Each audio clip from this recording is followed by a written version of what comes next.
तो अपन ने पिछले लेक्चर में ये देख लिया था कि वेक्टर का मैग्नीट्यूड क्या होता है, वेक्टर का डायरेक्शन क्या होता है। उस पर अपन ने क्या बात किया था कि जैसे ए वेक्टर है ना, तो अगर मैग्नीट्यूड निकालना है तो ये जो मॉडुलस वाला मशीन है इसमें अगर इसको हम पुट कर देते हैं तो ये जो एरो है ये एरो जो है हट जाता है और ये सिर्फ ए बाहर आ जाता है और इसी को मैग्नीट्यूड कहते हैं। बी वेक्टर तो क्या होता है बी। हाँ, एक चीज और है कि किसी वेक्टर का मैग्नीट्यूड कभी निगेटिव नहीं होता है। जैसे कि अगर हम अंदर में रखते हैं सी वेक्टर है ना और इसमें माइनस लगा देते हैं तो इसका आंसर तब भी सी वेक्टर ही होगा, क्योंकि किसी भी वेक्टर का जो मैग्नीट्यूड होता है वो निगेटिव नहीं होता है। वेक्टर में जो निगेटिव साइन जो लगा रहता है वो बेसिकली डायरेक्शन बताता है, तो उसका मैग्नीट्यूड कभी निगेटिव नहीं होता है। और एक पॉइंट कि किसी वेक्टर का जो मैग्नीट्यूड होता है वो स्केलर होता है ना, क्योंकि जब वेक्टर के मैग्नीट्यूड की बात करें तो डायरेक्शन छूट जाता है, डायरेक्शन उधर ही रह जाता है, तो सिर्फ हमारे पास जो आता है वो मैग्नीट्यूड होता है और जो फिजिकल क्वांटिटी के पास सिर्फ मैग्नीट्यूड होता है वो स्केलर के कैटेगरी में आता है। तो ये सब अपन ने समझ लिया था। अब आज आते हैं और समझते हैं कि जो है एंगल बिटवीन टू वेक्टर्स कैसे निकालते हैं, दो वेक्टर के बीच का एंगल कैसे निकालते हैं। आज देखना जरा। जैसे मान लो एक वेक्टर है ए वेक्टर जिसका डायरेक्शन इधर है और एक वेक्टर है बी वेक्टर जिसका डायरेक्शन इधर है। अब हमको करना क्या है कि find the angle between A vector and B vector. A vector है जिसका मैग्नीट्यूड ए है, उसका डायरेक्शन किधर है इधर की तरफ है।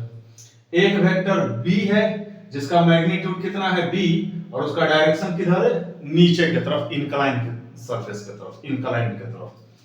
अब हमें करना है कि ये दोनों के बीच एंगल कैसे निकालते हैं, है ना, एंगल कैसे निकालते हैं वो हमें चेक करना है। तो सबसे पहले जरा ये लिखना आप कि whenever it comes to find, whenever पहले समझा देते हैं। कभी भी अगर दो वेक्टर के बीच का एंगल निकालना हो तो दोनों वेक्टर का जो टेल्स होता है ना, टेल्स, जैसे इसका टेल यहां है और इसका हेड यहां है, तो दोनों वेक्टर के टेल्स को मिला देना है ना, दोनों वेक्टर के टेल्स को मिला देना है। तो पहले वही करते हैं। Whenever it comes to find the angle between two vectors A vector and B vector, then we will join the tails of the two vectors, हमें क्या करना है दोनों के टेल्स को मिला देना है। पहला काम ये करना है। कभी भी अगर दो वेक्टर को इस तरीके के दो वेक्टर्स अगर दिया रहेगा आपको ज्योमेट्रिकली अगर दिया रहेगा और उसके बीच का एंगल निकालने के लिए आपको कहेगा, तो सबसे पहले अपन क्या करेंगे दोनों वेक्टर के टेल्स को मिला देंगे। अब देखो जरा कैसे करते हैं, इधर देखना जरा। ये तुम्हारा ए वेक्टर है ना, ए वेक्टर है। अब इसका टेल्स यहां है और तुम्हारा बी वेक्टर ये वाला है जिसका टेल्स यहां है, तो इस वेक्टर को यहां से उठाओ और इधर लेकर के चलो। अब यहां पे बात आता है कि सर क्या एक वेक्टर को एक जगह से दूसरी जगह ले जा सकते हैं, तो आंसर है हां, आप एक वेक्टर को एक जगह से दूसरे जगह ले जा सकते हो, बशर्ते कि उसका डायरेक्शन और मैग्नीट्यूड रिमेन अनचेंज्ड होना चाहिए, है ना, बदलना नहीं चाहिए। उसका जो डायरेक्शन है, उसका जो मैग्नीट्यूड है वही होना चाहिए। और तो और ये जो लेंथ ऑफ एरो है ये भी आपको सेम रखना है। तो आप इधर करते हैं तो इसको उठा करके हमने यहां पे रख दिया जिसका टेल यहां है, और इसको उठा करके अब यहां पे रखेंगे। तो इसके टेल को इसके टेल पे रखेंगे और वैसा ही हमको बनाना है, तो कुछ ऐसा जाएगा। ये तुम्हारा हो गया बी वेक्टर, ये हमारा हो गया बी वेक्टर। अब यहां पे देखना जरा कि दो एंगल सबटेंड हो रहा है, दो एंगल बन रहा है। एक ये वाला एंगल बन रहा है और एक ये वाला एंगल बन रहा है ना। एक ये वाला एंगल बन रहा है और एक ये वाला एंगल बन रहा है। तो एक चीज हमेशा याद रखना कि angle between two vectors, angle between two vectors cannot exceed to 180 degree, to 180 degree. दो वेक्टर के बीच का जो एंगल होता है वो 180 डिग्री से ज्यादा नहीं हो सकता है। हाँ 180 डिग्री हो सकता है, मैक्सिमम 180 डिग्री हो सकता है। दैट मीन्स मैक्सिमम एंगल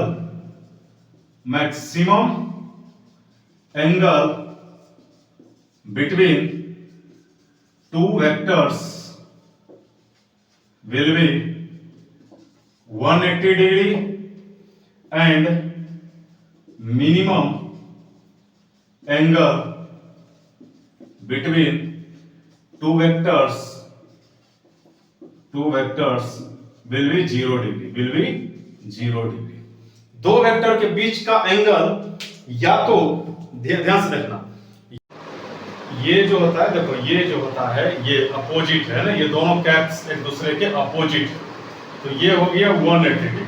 और दोनों कैप्स एक ही तरफ है, ध्यान से देखना, रेड और ब्लू वाला कैप्स एक ही तरफ है, तो ये हो गया 0 डिग्री है ना, और ये हो गया आपका 90 डिग्री। तो किसी भी दो वेक्टर के बीच का जो मैक्सिमम एंगल होगा वो 0 डिग्री होगा, सॉरी 180 डिग्री होगा, और जो मिनिमम होगा वो 0 डिग्री होगा। तो ये, और हम इससे भी पहले अपन ने क्या समझा कि angle between two vectors can not exceed to 180, मतलब 180 से ज्यादा नहीं हो सकता है। तो आओ जरा समझते हैं कि यहां पर जो दो एंगल बना है, अगर ये हमारा थीटा है तो ये वाला कितना हो जाएगा, तो 360 degree minus theta, 360 degree minus theta. अब यहां अगर आप गौर से देखो तो आप बता सकते हो कि ये जो थीटा है वो लेस देन 180 है ना, लेस देन 180 है, और ये वाला क्या है 180 से ज्यादा है। सो 360, तो ये वाला जो है 180 से ज्यादा है और ये 180 से कम है, हालांकि तो है तो 90 से भी कम, लेकिन अपन को मतलब 180 डिग्री से होना चाहिए कि 180 से कम होना चाहिए, बाकी कुछ भी हो जाए। तो उस हिसाब से angle between A vector and B vector will be theta, ये थीटा एक्सेप्ट होगा।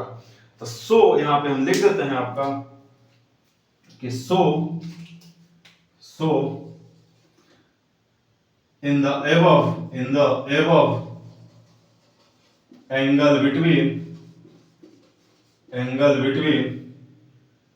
two vectors, a vector and b vector will be theta। चलो ये तो हम समझ लिए। और जरा कुछ एग्जांपल देते हैं आपको, जरा बनाना। तो ये चीज हो गया कि कभी भी दो वेक्टर के बीच का अगर एंगल निकालना हो, इस तरीके का अगर आपको ज्योमेट्रिकली दिया हुआ रहेगा, तो दोनों वेक्टर के टेल्स को निकालना है, पहले ज्वाइन कर लेना है, फिर देखना है कि कौन सा एंगल है जो 180 डिग्री से छोटा है वो, और कौन सा एंगल जो है अगर एक 180 से छोटा होगा तो श्योर है कि दूसरा 180 से बड़ा होगा। तो जो 180 से छोटा होगा उसको आप एक्सेप्ट कर लेना, और वही होगा आपका एंगल बिटवीन टू वेक्टर्स। अब जरा एक एग्जाम्पल करते हैं, ध्यान से जरा देखना। तो मान लो कि एक वेक्टर तुम्हारा इधर ए है ना, ए है, ये वाला एंगल मान लो ये 37 डिग्री है, ये वाला एंगल 37 डिग्री है, और एक वेक्टर हमारा ये है जिसको हम बी वेक्टर बोल रहे हैं, और ये वाला एंगल हमारा 53 डिग्री है, ये वाला एंगल हमारा 53 डिग्री है। तो कह रहा है कि फाइंड एंगल बिटवीन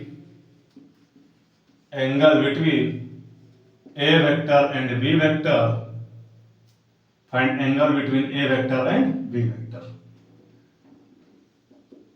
चलो, तो कैसे करना है, कहानी वही रखना है, दोनों वेक्टर के टेल्स को मिलाना है, फिर चेक करेंगे कि which one will less to the x was c and then it will be accepted. तो पहले क्या करना है, एक काम करते हैं, एक और तरीका बताते हैं। कभी भी अगर इस तरीके का दो वेक्टर दिया हुआ रहेगा और आपको अगर एंगल पूछेगा, तो एक तरीका कर लेते हैं कि एक हॉरिजॉन्टल और एक वर्टिकल लाइन ले लेते हैं, और जहां पर वो एक दूसरे को इंटरसेक्ट करता है उस वाले पॉइंट पे दोनों वेक्टर के टेल्स को ला करके रख देना है।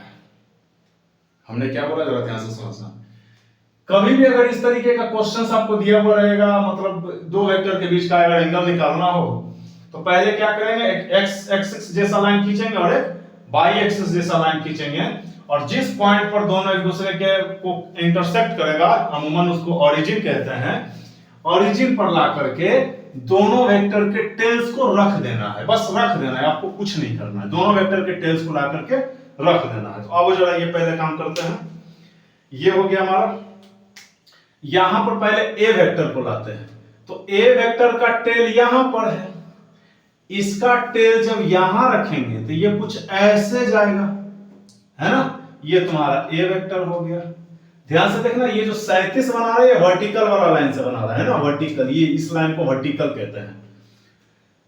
तो ये वाला तुम्हारा हुआ 37 डिग्री,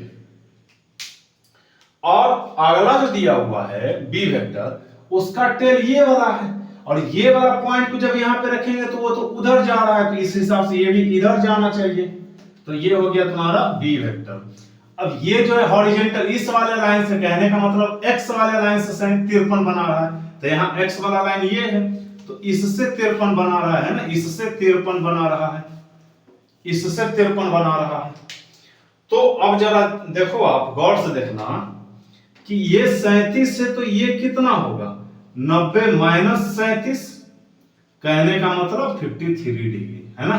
तो हमारा यहाँ पे निकल चुका है। अब भी जो है इसको इधर कर लो आप, तो एक ये है और एक तुम्हारा ये है ना, एक ये है, ये वाला जो है ऊपर वाला भी बन रहा है 53 डिग्री, और नीचे वाला भी बन रहा है 53 डिग्री, नीचे वाला भी बन रहा है 53 डिग्री।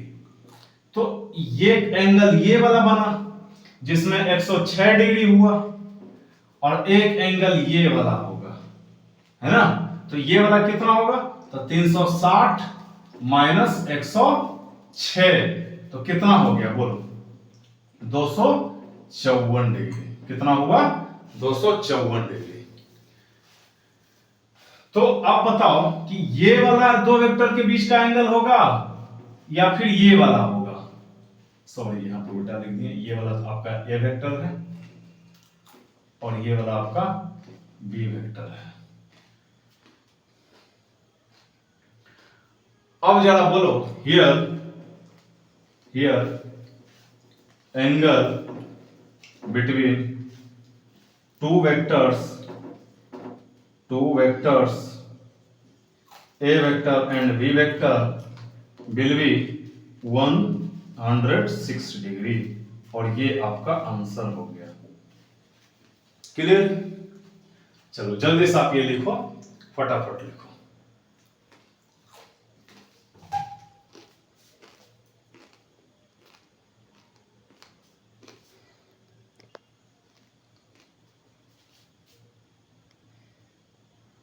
अब अपन पढ़ते हैं कंपोनेंट ऑफ वेक्टर।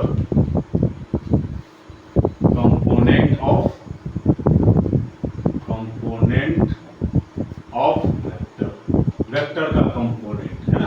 समझो जरा क्या होता है कंपोनेंट। इसको जनरली ऐसे समझो कि मान लो एक दीवार है, एक दीवार है और ये अपना सरफेस है, एक इधर ये अपना दीवार है और ये एक सरफेस है। यहां से जब हम किसी बॉल को प्रोजेक्ट करते हैं, फेंकते हैं u वेलोसिटी से, तो एक्चुअल में ये ऐसे जाता है ना। इसका जो ट्रेजेक्ट्री होता है वो ये होता है, ट्रेजेक्ट्री का मतलब रास्ता ये होता है। लेकिन अगर बात करें, आप 9th में पढ़े हो थोड़ा बहुत, कि अगर हम डिस्प्लेसमेंट की बात करें तो हमारा इनिशियल पॉइंट ये है और फाइनल पॉइंट ये है, मतलब यहां से शुरू और यहां पे जाके टकरा गया, तो डिस्प्लेसमेंट कितना हुआ भाई? तो डिस्प्लेसमेंट हमारा ये वाला हुआ, ये इनिशियल से लेकर के फाइनल मिला, तो ये वाला हमारा डिस्प्लेसमेंट हुआ।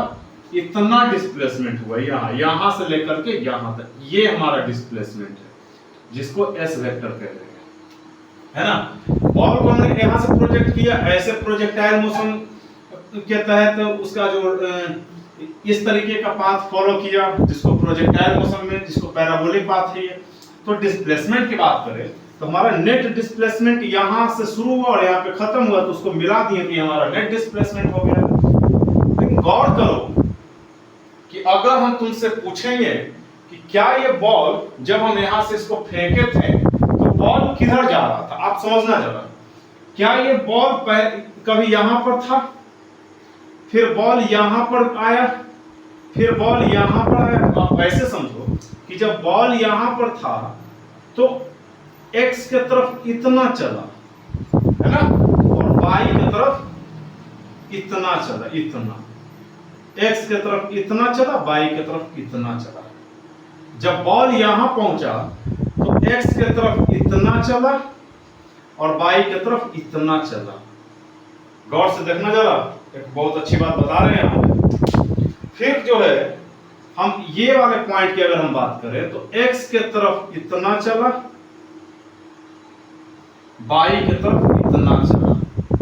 यहां वाले पॉइंट की बात करेंगे तो y के तरफ इतना चला, x के तरफ इतना चला। तो आप गौर करो कि क्या यहां पे बॉल का जो डिस्प्लेसमेंट हो रहा है वो x के तरफ भी बढ़ रहा है और y के तरफ भी बढ़ रहा है। मतलब कि यहां पे जो है x के तरफ भी डिस्प्लेसमेंट चेंज हो रहा है और y के तरफ भी डिस्प्लेसमेंट चेंज हो रहा है। मतलब कि यहां पे डिस्प्लेसमेंट जो हो रहा है वो दो डायरेक्शन में हो रहा है। कौन कौन डायरेक्शन में हो रहा है? x डायरेक्शन में हो रहा है और एक y के डायरेक्शन में हो रहा है। तो अगर हम तुमसे पूछेंगे कि बताओ कि जब बॉल हमारा इनिशियल से लेकर के फाइनल तक पहुंचा तो डिस्प्लेसमेंट तो s था, जो कि हमने समझ लिया, है ना। ये था हमारा डिस्प्लेसमेंट s वाला। मान लो ये एंगल थीटा है, ये एंगल मान लेते हैं थीटा है। तो हमसे पूछेगा कि जब बॉल यहां से यहां पहुंचा तो x के तरफ कितना चला, तो मान लिए x के तरफ ये वाला डिस्प्लेसमेंट x के तरफ हमने डिस्प्लेसमेंट मान लिया x, है ना।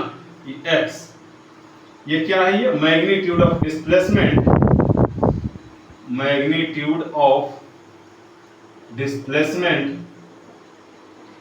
Along x axis, along x axis. और अगर y की तरफ हम बात करें तो यहां से शुरू हुआ यहां पे खत्म हुआ, तो कितना चला y की तरफ? चला देखो तो y की तरफ कितना डिस्प्लेसमेंट हुआ भाई?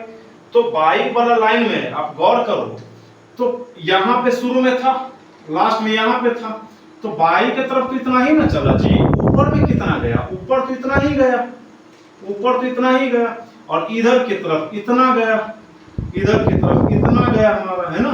y की तरफ इतना गया और x की तरफ इतना चला। नेट डिस्प्लेसमेंट हमारा ये रहा। तो हमसे पूछेगा कि x की तरफ डिस्प्लेसमेंट कितना चला हुआ और y की तरफ डिस्प्लेसमेंट कितना हुआ। तो मान लीजिए y की तरफ का डिस्प्लेसमेंट का मैग्नीट्यूड y, जो कि हमारा ये मान लो ये y क्या है, तो component of displacement along y, component of displacement along y। तो अब x का वैल्यू जरा चलो निकाला, तो यहां से cos थीटा लगा जरा, तो cos थीटा बराबर क्या हो गया, बेस अपॉन हाइपोटेनस। तो बेस कितना है x और हाइपोटेनस कितना है s, क्योंकि मैग्नीट्यूड ले रहे हैं। तो x बराबर क्या हो गया बोलो, s cos थीटा। y बराबर कितना होगा, तो अब हम इसको हटा देते हैं, तुम समझ लिए ना कि ये ट्रेजेक्टरी है, यस ट्रेजेक्टरी। अगर ये थीटा होगा तो ये वाला एंगल कितना होगा, ये वाला 90 माइनस थीटा हो जाएगा, क्योंकि ये टोटल 90 है। अब हमको निकालना है y क्या है, component of displacement around y। तो यहाँ पे क्या लिखोगे, cos 90 माइनस थीटा बराबर कितना हो जाएगा, तो बेस अपॉन हाइपोटेनस। ये आपका बेस है और ये आपका हाइपोटेनस है। कितना हो जाएगा आपका, बेस कितना है आपका y और हाइपोटेनस कितना है s। तो बोलो यहाँ से y बराबर कितना हो गया, s sin cos 90 minus theta, s cos 90 minus theta. अब cos 90 माइनस थीटा बराबर क्या होता है, s sin थीटा, है ना, क्योंकि cos 90 माइनस थीटा बराबर कितना होता है, sin थीटा। तो यहाँ पे हमारा जो वैल्यू हो गया वो sin थीटा हो गया। क्लियर है। अब यहाँ पे करते हैं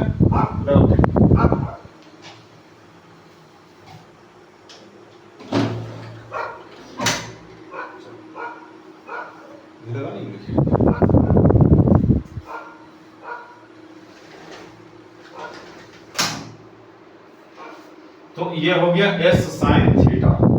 तो s sin थीटा, तो ये हमारा y बराबर यहां से क्या आया, s sin थीटा, और यहां से हमारा x बराबर क्या आया, s cos थीटा। तो यहां से जो हमारा आया x बराबर वो कितना आया, s cos theta, s cos theta. तो ये s cos थीटा क्या है, कंपोनेंट s, रुको कंपोनेंट, क्या ये वाला x और ये वाला y, इसको अगर वापस हम जोड़ेंगे तो ध्यान से देखो तो जरा, ये तुम्हारा x है, ये तुम्हारा y है, क्या वापस जोड़ेंगे राइट एंगल ट्रायंगल कहता है, तो ये हमारा s नहीं होगा। तो s बराबर क्या होगा बोलो, तो root angle x square plus y square.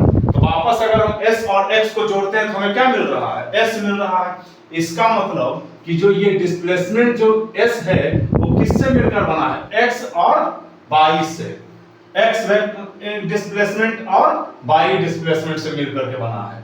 तो यहाँ पर क्या हो गया, s बराबर x square plus y square. अब आप कहोगे सर x और y से मिलकर बना है तो s बराबर तो होना चाहिए x प्लस y, s बराबर होना चाहिए x plus y।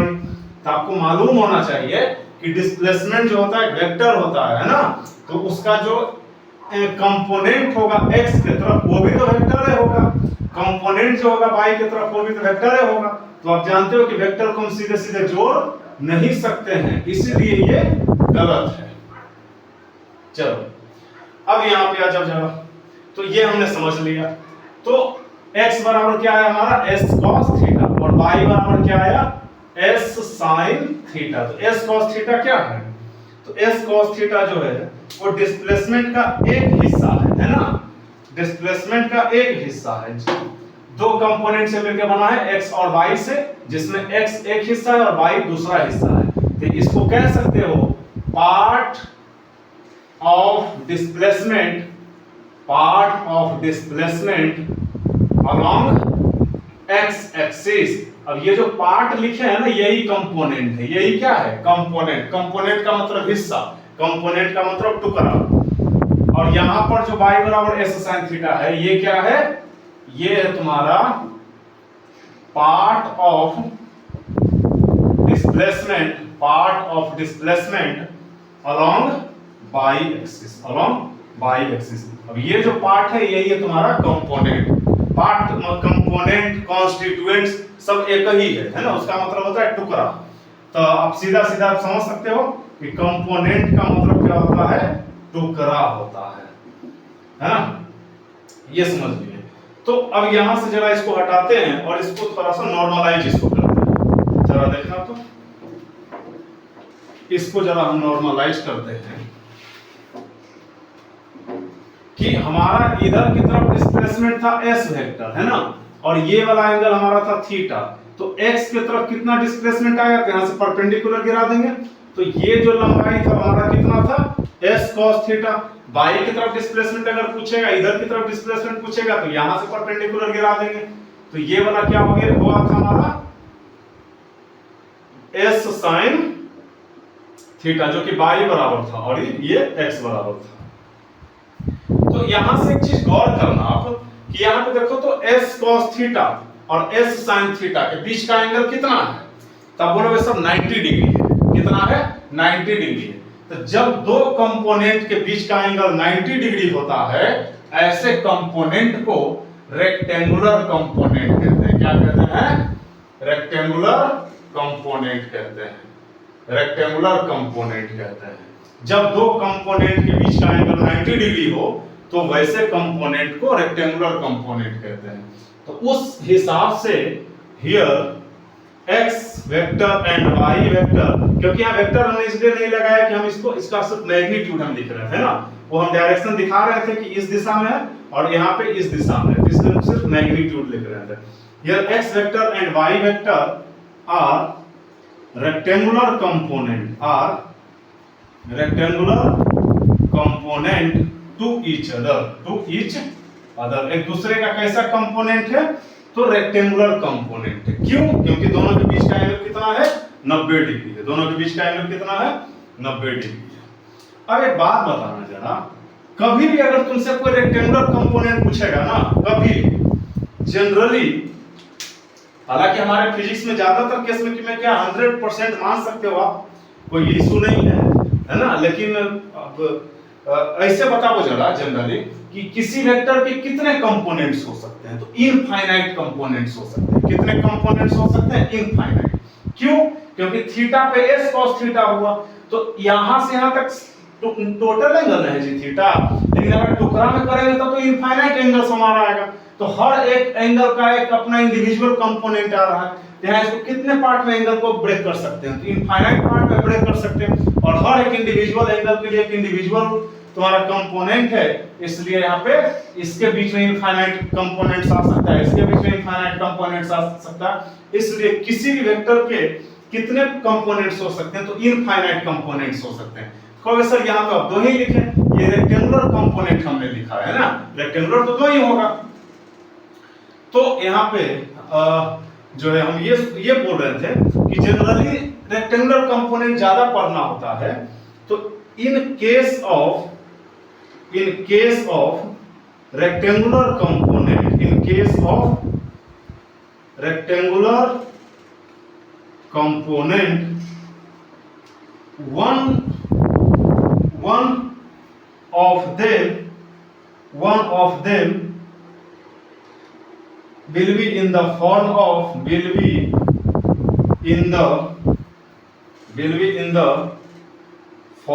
of cos theta,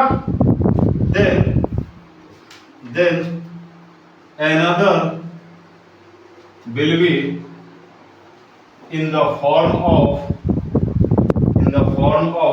sin theta, है ना, sin theta। अब इसको और थोड़ा सा समझते हैं याद रखने के लिए कि अगर हमारा इधर x वेक्टर है और ये हमारा थीटा है, तो जिधर थीटा रहेगा उधर सीधा cos लगाना है। तो इधर की तरफ कंपोनेंट कितना होगा, तो परपेंडिकुलर गिरा देना है। तो ये जो लंबाई है ये हमारा x, और चूंकि थीटा है तो x cos थीटा लिख देंगे।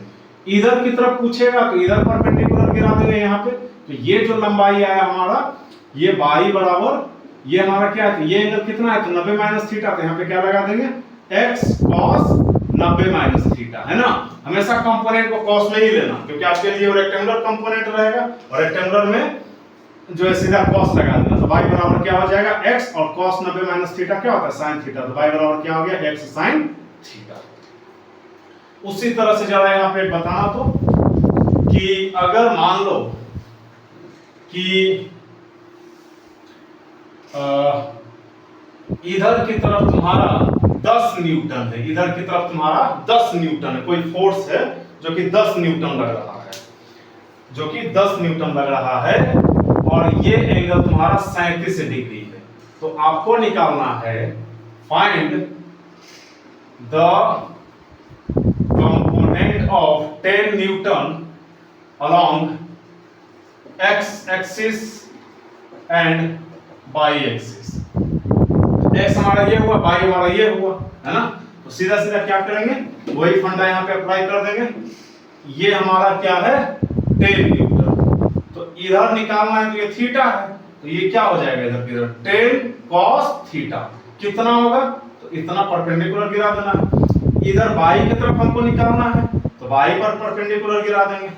तो ये वाला लंबाई क्या हो जाएगा, तो 10 cos ये थीटा, तो ये 90 माइनस थीटा, तो 90 माइनस थीटा, और cos 90 माइनस थीटा कितना होता है, तो sin थीटा। तो क्या हो गया 10 sin थीटा। अब यहाँ थीटा कितना है, 37 है, तो रख दो। तो क्या हो जाएगा 10 cos 37, बोले तो 10 into 4/5, बोले तो 8 न्यूटन। इधर कितना हो जाएगा 10 into sin 37, तो sin 37 क्या होता है 3/5, तो 10 into 3/5 बोले तो 6 न्यूटन। तो हमारा एक कंपोनेंट आया 6 न्यूटन, एक कंपोनेंट आया 8 न्यूटन। क्लियर है, दिस इज आवर कंपोनेंट। एक एग्जांपल और करते हैं, और इसके बाद फिर आपको एडिशन की तरफ ले चलेंगे, जहां पे दो वेक्टर को जोड़ने के लिए सिखाया जाएगा। एक आखिरी क्वेश्चन जरा कर लेते हैं। ये अगर हमारा 50 न्यूटन है तो इसका x के तरफ कंपोनेंट निकालो और y की तरफ कंपोनेंट, अगर ये 53 डिग्री है।